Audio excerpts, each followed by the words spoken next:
Hello and welcome to Cosmic Cassie. This is going to be another podcast. Today we are going to be talking about shadow work. Tune in every Thursday to watch the podcast on YouTube as well as on Instagram. You might get a clip, something like that, as well as on the websites. Down below in the right corner, you can see my email address if you ever have a topic that you want to discuss or talk about. So let's go ahead and get started on shadow work. So, one of the main things that I wanted to discuss with shadow work is a common misconception that I get all the time, even in the readings that I have with like personal clients. This is a topic that I always have to talk about and go over. And so, I thought it would be a really good idea to share this with everyone. That way, you all kind of have a better understanding of what shadow work really is. It's something we've all heard of, as well as like dark night of the soul, ego death. Those are often associated with shadow work.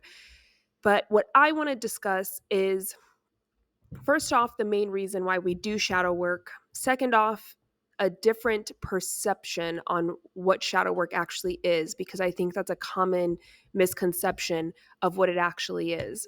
So, when I'm talking about what is the reason we actually do shadow work, well, the first part is going to be for growth. That's the main reason we do almost anything, especially in the spiritual realm, with our own spirituality, religion, things like this. It's all for the purpose of growth, our own integration of self, the ability to kind of move forward from where we're at to somewhere that we maybe don't know where it's at, but something we want to achieve.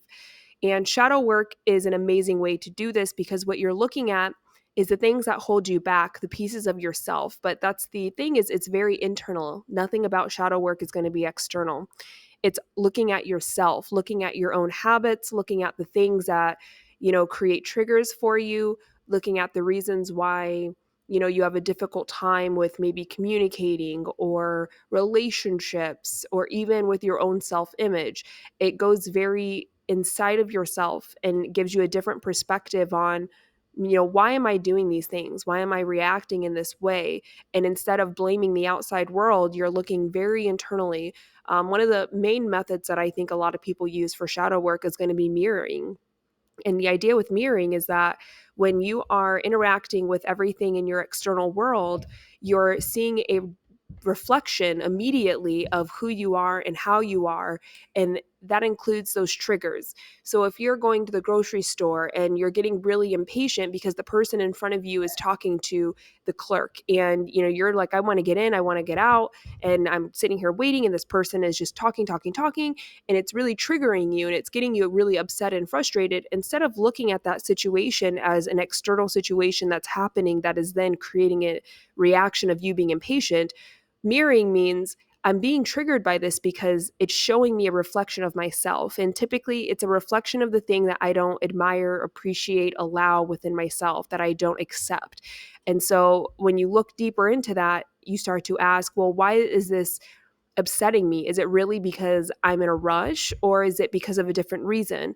And it starts to feel like, wow, they're not valuing my time by talking. Okay, well, why should they value your time? They don't know you, they don't know anything about you. So why are we interpreting it as someone who is not valuing our time? And then you go deeper down that tunnel. And what it reveals could be something as simple as, I always feel like no one values my time and how I show up, and I don't feel valued in my daily life and interactions with other people. And the reason for this is because I don't get back what I'm feeling I should get back. There's not an equal exchange of energy or communication, and so it triggers me when people do things that might make me feel like they don't value my time and who I am. So that's one way of doing that, is mirror work. Okay. Mirroring. You can look it up, and a lot of people will have different ways of combating this and going at it, but it's truly a challenge. It is, but it's deeply rewarding when you figure out how to do it at the same time.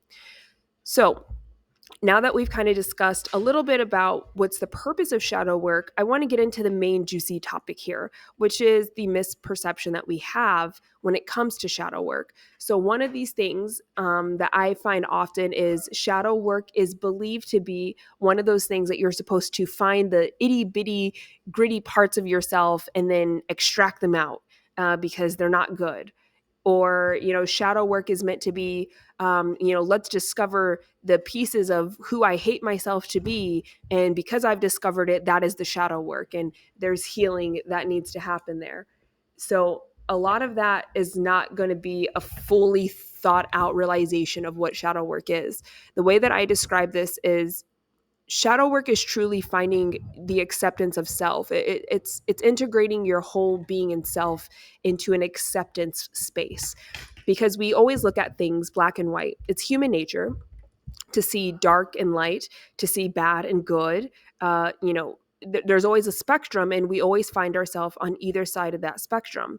So one of the things with shadow work is removing the idea that it has to be black or white, that it has to be right and wrong, that it has to be evil and light. And it's realizing that there's a coherence when you have balance, when you find the ability to accept both sides of that spectrum and not just fall onto one side. And it's also understanding that we ourselves as individuals, we are the spectrum. We don't fall on either or. We just are the whole spectrum. We have dark, we have light, we have evil, we have goodness. But the thing is that we create what we believe evil and goodness to be. There's really not a yes or no. We're always in an area of maybe, but we create what yes is, what no is, what evil is, what dark is, through our own experiences, through our own perception. So one of the most valuable things that you can get from shadow work is being able to integrate your whole self into a space of acceptance. And this is something really difficult to do, because you immediately have to figure out what are those pieces of me that I deem as dark and negative that I don't allow? What are those things that I look at and I feel and think that I shouldn't be this way, and this is not okay for me to do, and I shouldn't act this way, and I shouldn't look this way or feel this way?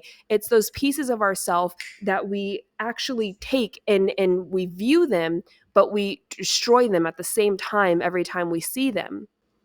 So it's really important to make sure that when we do that shadow work, we're not just finding those bits and pieces and then destroying them, but we're allowing ourselves to realize that we are duality at its best. We are the epitome of light and dark, but we define what we see as darkness. So if you have a bad habit or a poor mindset, something that is not meant to necessarily be healed, but acknowledged as a part of who you are, this is something that we want to take into acceptance as a part of ourselves, without the judgment, without looking at it and wanting to pull it and withdraw it and destroy it. And we want to allow it to be a part of the whole being that we are, because we are duality. We are dark and light. Not everything that we don't like about ourselves is something that needs to be healed. Not everything we don't like about ourselves is some kind of trauma that ensued a deep journey of self deep growth and healing. And not everything needs to be healed and released. Some things need to be realized as a part of ourselves, and it's up for you to really decide and determine, is this something that needs to be healed, or is this a piece of who I am? Is this a part of my personality, a part of just me being a person, having faults, having these pieces of myself that maybe I don't like, and then learning to love them? Because there's nothing more progressive that you can do in your own spirituality, in your own life, than getting to a space where you accept the pieces of you that you don't like. And instead of not liking them, you learn to love them and you learn to be coherent with them. And so you're not you're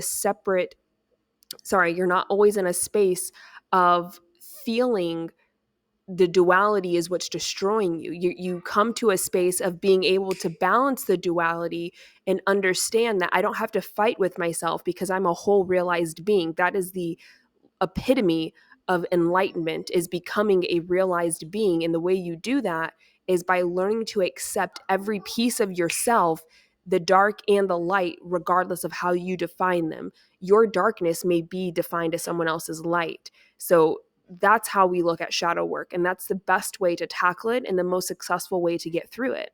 Thanks so much for watching, guys, and listening, and I'll see you next week. Bye.